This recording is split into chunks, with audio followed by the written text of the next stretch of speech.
Olá, estamos aqui em mais um Minutos de Saúde Mental e vamos falar sobre um assunto do dia 26 de junho, que é o Dia Nacional de Combate às Drogas.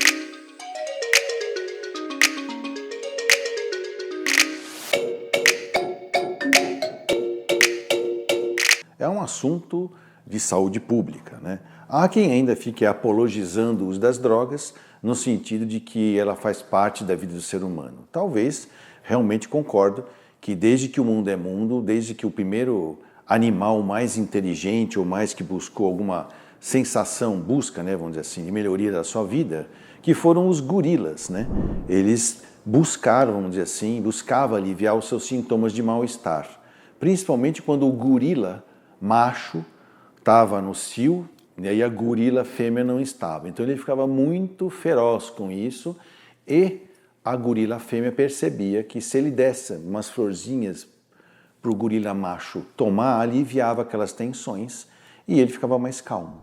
Essas florzinhas nada mais é do que as florzinhas de camomila. Então não é errado, buscar na natureza alívio para os nossos sofrimentos e para nossas dores. Não é errado.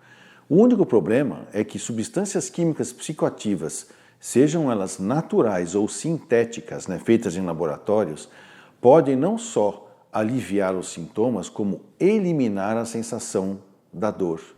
E a eliminação da sensação da dor faz com que a gente não se ocupe de resolver a causa daquela dor.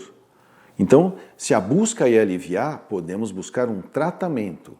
Mas se eu quero fugir da dor ou fugir da realidade, então vou começar a fazer o quê? Um abuso dessas substâncias, e o abuso dessas substâncias pode levar em mais ou menos a 10 a 20% da população à dependência química. Por isso que existe um combate às drogas, E veja que nós não estamos falando aqui que é um combate aos drogadictos. Nós não estamos falando que vamos combater os alcoólicos. Não vamos combater as pessoas dependentes químicas. Não, é um combate às drogas. E funciona de que maneira? Porque as pessoas vendem drogas para fins meramente de lucro. Elas não estão preocupadas com a questão do que isso vai fazer para você. É mais ou menos como te vender um carro que anda 200 km por hora e você mora numa cidade que pode andar 50. A gente fala, por que você vai comprar um carro? Ou por que vão te oferecer um carro desse? Porque sabe que por trás do glamour eu tenho lucro. Então, encheu-se e ainda continua se enchendo muito de glamour o uso de substâncias químicas psicoativas. Então, no nosso cenário hoje aqui no Brasil, existe muitas pessoas usando drogas e se você for levar em consideração, vamos fazer uma analogia, se todos os brasileiros começassem a usar drogas, 20% desses brasileiros é tantas pessoas que nós não vamos ter como tratá-las, que é mais ou menos os que vão virar dependentes químicos. Então qual é a diferença? Quem usa, quem abusa e quem fica dependente químico. O usuário existe, é aquele que tem controle do consumo e não perde o controle. Ele fica esquisito, fica estranho, fica alegrinho, não é ele que está na festa depois que começou a fazer o efeito do álcool, da droga, mas ele não perde nenhum controle da vida dele. O abusador já é aquele que busca usar para ter um efeito, para fazer coisas erradas ou coisas diferentes ou coisas difíceis. E o dependente é aquele que precisa manter uma certa quantidade de substância no sangue, senão ele passa mal. E quando para de usar, tem síndrome de abstinência ou tem fissura de usar a droga. Aí você vai observar o nosso cenário brasileiro, a droga que é mais difundida do ponto de vista lícita, drogas que o comércio está regulamentado, é o álcool. E a droga que não é regulamentada e que também é mais usada e que é ilícito, porque não tem como comprar e vender sem ser ilícito, é a maconha e, em segundo lugar, é a cocaína.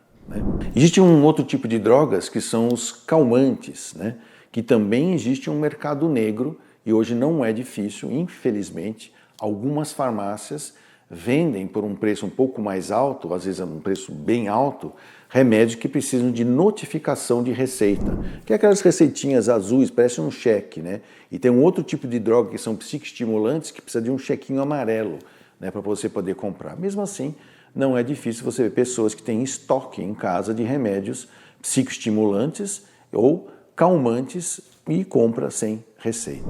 O que a gente percebe, quais são os prejuízos, né, que a droga faz na vida da pessoa? Primeiro, é o fato dela começar a se acostumar a não viver na realidade, né? É a busca da saída rápida e fácil para os seus problemas, para as suas dores, para as suas dificuldades. É comum as pessoas, ficou triste, vai lá beber. Ficou alegre, vai lá beber. Ah, eu estou sem energia, vai lá cheirar, né? Ah, eu estou muito ansioso, toma um calmantezinho. Então, nunca as pessoas param para estudar a sua dificuldade, para entender o que está acontecendo com elas. É a saída rápida e fácil para os seus problemas. Se isso começa como um uso, acaba passando por um abuso, né? Se eu estou nos 10 a 20% que vai desenvolver a dependência química, aí essa doença, que é uma doença primária, crônica, progressiva, que se você não deter ela é fatal, você precisa tratar. E o tratamento pode ser simplesmente a pessoa se conscientizando, fortalecendo a vontade, evitando a primeira dose e entrando num programa de recuperação que ela pode fazer gratuitamente, frequentando grupos de alcoólicos anônimos ou de narcóticos anônimos, ou ela pode fazer dentro de um ambulatório com supervisão de psicólogos e psiquiatras. Essa, no caso, em que a pessoa percebe, aceita, contempla e vai fazer um tratamento. Contempla o tratamento e vai querer fazer. Mas existem as pessoas que ficam totalmente dominadas pela substância química psicoativa. Então, alcoólicos que não conseguem ficar sem beber, né? Ou fica pouco tempo, ou fica algum tempo e depois volta como se estivesse bebendo todo o tempo que ele ficou parado, né? Dependente de drogas que causam uma grande lesão cerebral e, portanto, uma forte dependência por enfraquecer cada vez mais a vontade do indivíduo, como o crack, vai levar pessoas a perder muito da sua dignidade, da sua organização pessoal, da sua organização familiar, e acaba indo para o que a gente conhece, para os guetos, né, de uso de drogas, que hoje aqui em São Paulo a gente chama de Cracolândia, né, e acaba sendo um reduto. E que a gente observa que falta realmente nesses lugares, que falta realmente nos pubs, né, que é um lugar que também se usa a droga, pelo menos a droga do álcool, né, se usa nos pubs, nos botecos, nos barzinhos, né, em que a gente percebe que falta realmente não só informação a respeito das possibilidades de você desenvolver dependência química ao fazer um uso sistemático, rotineiro, repetitivo das substâncias químicas psicoativas, como também não falta muita vontade política, administrativa em coibir o uso dessas substâncias, né? As pessoas comentam assim, então será que é importante a gente regulamentar o uso de drogas? Sim, acho. Em que sentido? Não regulamentar só o comércio, porque o álcool já tem o comércio dele regulamentado e tem uma leizinha aí que diz que menor de 18 anos não pode beber, né? E outras drogas, como a nicotina também, benzodiazepínicos, né? Quem nunca tomou um Valium, né, um diazepam, ou o tal do pretinho básico, né, que tem na casa de todo mundo, que é o Rivotril, né? E a Ritalina, né? E o Venvance, né? E as anfetaminas, que é usado para emagrecer, para deixar a pessoa mais esperta, ou porque ela tem um transtorno da dispersão da atenção. Então, essas coisas são regulamentadas em parte, tá? Porque existem leis, regras, que muitas vezes não são cumpridas. Eu acabei de falar que você compra remédio sem receita, né? Você pode pedir para um cara de 18, de 20 anos comprar álcool e entregar para o cara de 15, né? E assim não tem regulamentação. E tem a regulamentação, mas falta fiscalização e vontade de controlar o uso das substâncias químicas psicoativas. Por quê? Porque elas dão lucro. Agora imagina as drogas ilícitas, que dão muito mais lucro porque não tem taxa nenhuma, não tem imposto nenhum e eu faço o preço que eu quiser, né? Aceito qualquer coisa. Então, é claro que existe todo um fluxo de dinheiro da qual muitos políticos e pessoas de grande envergadura administrativa se utilizam para fazer o famoso caixa 2, que pode até ser usado aí até para as campanhas de eleição. Então, não existe uma vontade realmente política, tá, para isso. E aí as pessoas vão entrando na doença, vão entrando na droga, usa, abusa, às vezes não quer ser tratado, como acontece com as drogas mais sérias e as pessoas mais comprometidas. E aí vem a pergunta, o que se faz com essas pessoas que não querem se tratar, né? Pode ser que existam as internações involuntárias, que é quando a gente leva o paciente obrigado a se tratar, mesmo ele não querendo, em função dos riscos que ele pode estar causando para ele mesmo e para as pessoas que estão em volta.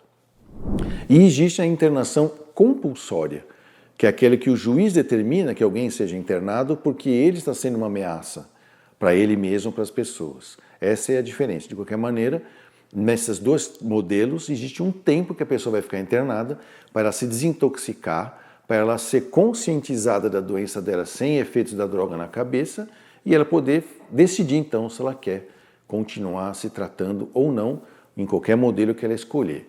E o modelo que a gente mais sugere é o modelo Minnesota de tratamento, que contempla os 12 passos dos anônimos, mais toda uma terapia cognitivo-comportamental para mudanças de hábitos e revisão de valores éticos e morais.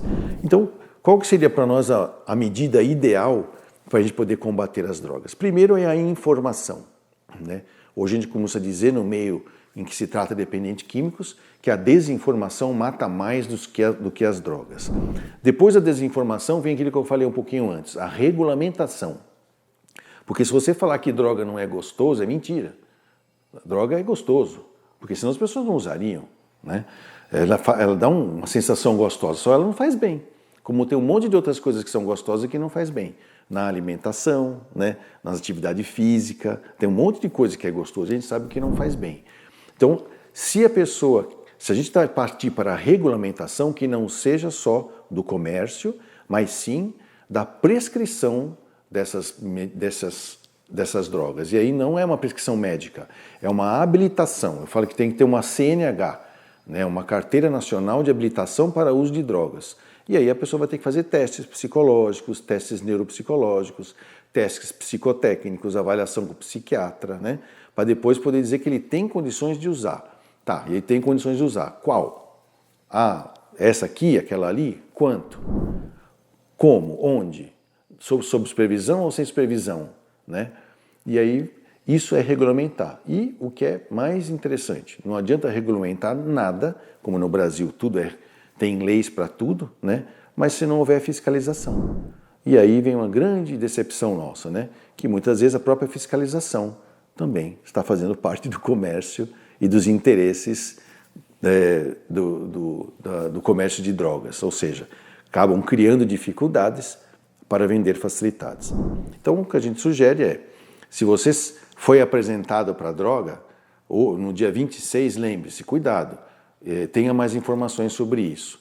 A gente sugere que não se use drogas, não há por que usar drogas. Se você quer realmente se sentir bem nos lugares, busque se conhecer, busque perceber quais são as suas necessidades, e se você descobrir que você tem dificuldades, estude os seus problemas e não fuja deles por nada compulsivo, muito menos o uso de drogas.